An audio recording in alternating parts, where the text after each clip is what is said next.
સહજાનંદ સ્વામી મહારાજની જય, સ્વામિનારાયણ ભગવાનની જય। શિક્ષાપત્રી શ્લોક નંબર 2। અને વૃત્તાલય ગામને વિશે રહ્યા એવા સહજાનંદ સ્વામી અમે જે તે નાના પ્રકારના જે સર્વે દેશ તેમને વિશે રહ્યા એવા જે અમારા આશ્રિત જે સર્વે સત્સંગી તે પ્રત્યે શિક્ષાપત્રીને લખીએ છીએ। શ્રીજી મહારાજ બીજા શ્લોકમાં પોતાનો પરિચય આપતા કહે છે કે વૃત્તાલયપુરમાં રહ્યો એવો સહજાનંદ સ્વામી જે હું તે જે તે જુદા જુદા દેશ પ્રત્યે રહેલા સર્વે મારા આશ્રિત પ્રત્યે આ શિક્ષાપત્રી લખું છું। ભાષ્યકાર સતાનંદ સ્વામી આ શ્લોકનો અભિપ્રાય નિરૂપણ કરતા કહે છે કે શ્રીજી મહારાજ જનોના કલ્યાણને માટે જુદા જુદા દેશમાં વિચરણ કરે છે, કોઈ એક જ સ્થળમાં લાંબો સમય રહેતા નથી। પણ આ શિક્ષાપત્રી લખી એ દરમિયાન શ્રીજી મહારાજ વૃત્તાલયપુરમાં રહેતા હતા, તેથી અહીં વૃત્તાલયપુરનો ઉલ્લેખ કરવામાં આવે છે। વળી આ ગ્રંથ કોણે લખ્યો તો ગ્રંથકર્તાનું પણ વિશેષ જ્ઞાન જો ન હોય તો એ ગ્રંથ વાંચવા સાંભળવામાં બુદ્ધિમાન પુરુષોની પ્રવૃત્તિ થતી નથી।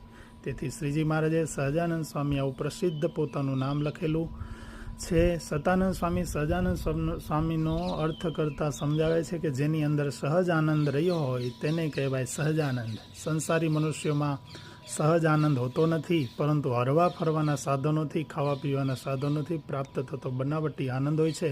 પણ પરમાત્માની અંદર તો સ્વ સ્વરૂપનો આ સહજ આનંદ હોય છે। માટે આ શિક્ષાપત્રીની યથાર્થ આજ્ઞાઓનું પાલન કરનાર ભક્તોને સ્વ સ્વરૂપનો સહજ આનંદ આપવા માટે શ્રીજી મહારાજે પોતા અનેક નામોમાંથી સહજાનંદ સ્વામી આવે પોતાના નામનો ઉલ્લેખ કરેલો છે। અહીં શ્રીજી મહારાજે મારા આશ્રિત પ્રત્યે શિક્ષાપત્રી લખું છું આમ કહ્યું। તેથી પોતાના આશ્રિતો સિવાય બીજાને આ શિક્ષાપત્રીમાં અધિકાર નથી એમ નહીં, પરંતુ શિક્ષાપત્રીની અંદર માનવ માત્રનો અધિકાર છે। છતાં પણ આ શિક્ષાપત્રીની અંદર રહેલા ધર્મનો તત્કાળ સ્વીકાર કરી લેવામાં પોતાના આશ્રિતોનો મુખ્ય અધિકાર છે। એટલા માટે નિજાશ્રિતાન મારા આશ્રિતો કહેલા છે।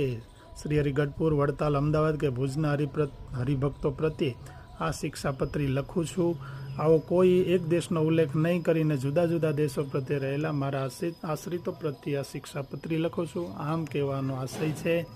વળી આ શિક્ષાપત્રી શ્રીજી મહારાજે કોઈની પાસે લખાવી નથી, પોતે જ જાતે આ હાથમાં કલમ લીધી છે। એની સ્પષ્ટતા માટે ભગવાને લખ્યું લિખામી સહજાનંદ સ્વામી, હું પોતે જ શિક્ષાપત્રી લખી રહ્યો છું, આવો અહીં ઉલ્લેખ કરેલો છે। આવો અભિપ્રાય બીજા શ્લોકનો છે। ભગવાનના ભક્તો જે સ્વામિનારાયણના આશ્રિત હોય એમને શિક્ષાપત્રી ભગવાને લખી છે એમ માની અને એમની આજ્ઞાનું અનુસંધાન નિત્ય પ્રત્યે રાખવું। સહજાનંદ સ્વામી મહારાજની જય, સ્વામિનારાયણ ભગવાનની જય। ઇતિ શ્લોક 2।